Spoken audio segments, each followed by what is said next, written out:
So you're interested in learning how America acquired Alaska. Well, of course, you can read about it with a simple Google search. You can get a watered-down version of the account, and it'll tell you almost nothing about the details. The sale of Alaska from Russia occurred in 1867, during the era of Reconstruction following the American Civil War. However, most people are completely unaware how Latter-day Saints influenced this exchange. In fact, even fewer people are aware that negotiations for the sale began 10 years earlier, and that there was one other very important event forgotten in the archives of U.S. history that was occurring at the same time. Today we know it as Buchanan's Blunder, but it is also known as the Utah War. From the Saints Who Built America, How Sacred Foundations Shaped 200 Years of U.S. History, Chapter 5. The delaying efforts of the Nauvoo Legion had further created a need for army reinforcements, which were sent for after winter's thaw. Now 5,000 federal troops marched on Utah, a third of the entire army at the time. This great excitement and anxiety caused some to act recklessly and independently, attacking and forestalling wagon trains and other settlers on their way to California. One such event occurred 6 weeks after the announcement that the military was on its way, marching on a civilian population. No less. Local civic authorities out of Cedar City, Utah, began organizing a militia to protect their settlement against the oncoming military incursion. Border patrols began soon after. In time, they would encounter a wagon train of 140 settlers coming from Arkansas to California, 40 miles east in a place called Mountain Meadows. As the travelers took rest, they suddenly found themselves unwitting victims of a national conflict they had no part in. When the situation was discovered, a rider was dispatched to Salt Lake City, 250 miles away, to receive counsel from Brigham Young.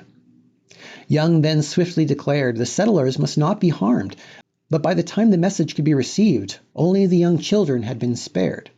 Later known as the Mountain Meadows Massacre, the LDS Church excommunicated 2 men for the participation in the event. A grand jury was also held in which 9 men were convicted for their part. One man, John D. Lee, was convicted and executed for the crime.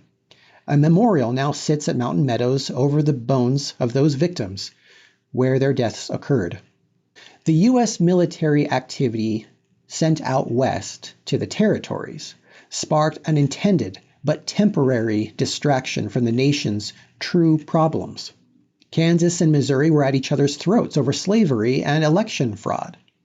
Bands of raiding parties afflicted towns and settlements across the states, bordering the south and up against the eastern slopes of the Rocky Mountains. In a large sense, America was falling apart, and with it, the dream of freedom, liberty, and justice it had boldly championed only 70 years before. Newspaper headlines provoked national speculation about the Utah War and what the Mormons might do in the event things went badly for them. There were rumors that the Saints might flee to the south through Mexico. Others thought the Mormon missionaries in Europe might be trying to secure lands in Canada to escape to. Still, others believed that there was a strong possibility for the Saints to journey to the Russian-held territories of Alaska. Or the speculation soon took on international interest, sparking at least 3 major moves by foreign nations. Observing the poor state of affairs in America, Britain saw a need to defend international trade interests. Their response included a fleet of ships to protect the Hawaiian Islands.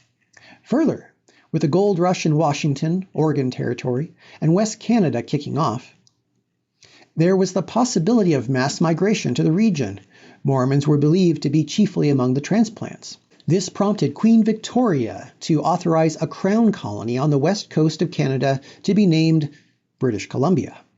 The name remains to this day. The last action was taken by Russia in opening negotiations with America for the land sale of Alaska. Dr. Greg Bradsher of the National Archives tells of a series of rumors, bad communication, and inciting articles by the New York Times, no surprise, which all contributed to the decision. Dr. Bradsher explains, quote, In 1935, the State Department asked the United States Embassy in Moscow for copies of documents from the Russian archives relating to the American purchase of Alaska in 1967. The embassy responded in 1936 by sending along copies, and in some cases translations, of 45 documents which were examined in the archives. One of the documents, interestingly enough, related to the possibility of the Mormons in the midst of the Utah War of 1857 to 1858, also called the Mormon War, the Contractors' War, and Buchanan's Blunder, emigrating en masse to Russian-owned Alaska. This document was a November 1857 memo from the Russian minister to the United States to the Russian foreign minister discussing a possible Mormon incursion into Alaska and what that meant to Russia. Dr. Bradsher details the correspondence of Russian authorities this way. He says, "The possibility of the Mormons going to Alaska was of some concern to Edward A. de Stockel, Russian minister to Washington, who wrote Prince Alexander M. Gorchakov, Russian foreign minister, about his recent conversation with President Buchanan. De Stockel's letter made quite an impression on Tsar Alexander II. Then Grand Duke Constantine, the Tsar's brother, wrote Gorchakov, impressing upon him more strongly the necessity to get rid of Alaska. By the end of December, Gorchakov instructed de Stockel to signal to the United States government that Russia was amenable to opening discussions. About the Alaskan sale, Dr. Bradsher concluded, of course, a possible Mormon incursion into Alaska was not the reason for the land's eventual sale 10 years later in 1867. But we cannot dismiss the facts as having a role among many factors that prompted the Russians to open negotiations to that effect. It is easy to believe that the Utah War may have resulted in considerable death, or at least another expulsion of the Latter-day Saints from their hard-earned lands, but neither of these eventualities materialized. This was all because of the actions of a Pennsylvania lawyer and military officer, Thomas L. Kane, who acted as an advocate for the Saints. The statue of Kane now sits in the U.S. Capitol and is titled Friend to the Mormons. But that's another story, and a very good one. However, what we've covered so far simply indicates that there is a history that is often forgotten, ignored, or deliberately buried. We can speculate as to the reasons why, but it is often a fact in our history that many things that are uncomfortable tend to be brushed under the rug. Some of these events are still prominent in certain religious groups.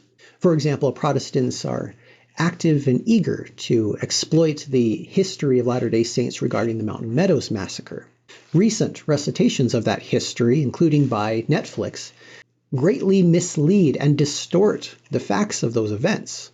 And in every case that I'm aware of, they leave out the fact that it was in response to President James Buchanan's actions of sending a military force to march on a civilian population without notice and without any verified cause.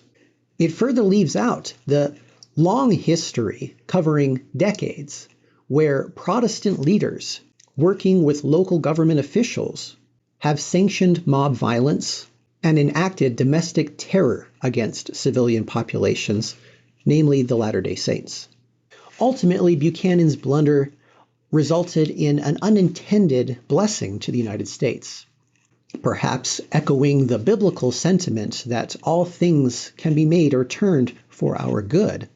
The real threat of unnecessary violence against the Latter-day Saints living in the Utah Territory became a tangible reason for Russia to begin its negotiations with the United States for the first time and ultimately gift Alaska to the United States. Now, if you'll do me a favor, your support will help me turn this book into a documentary, and it is greatly appreciated. If you have a friend who's interested in U.S. histories or these forgotten tales, go ahead and share it with them now. Leave a comment below to let me know what you think. And of course, you should subscribe because I have many more of these stories to share. Until next time.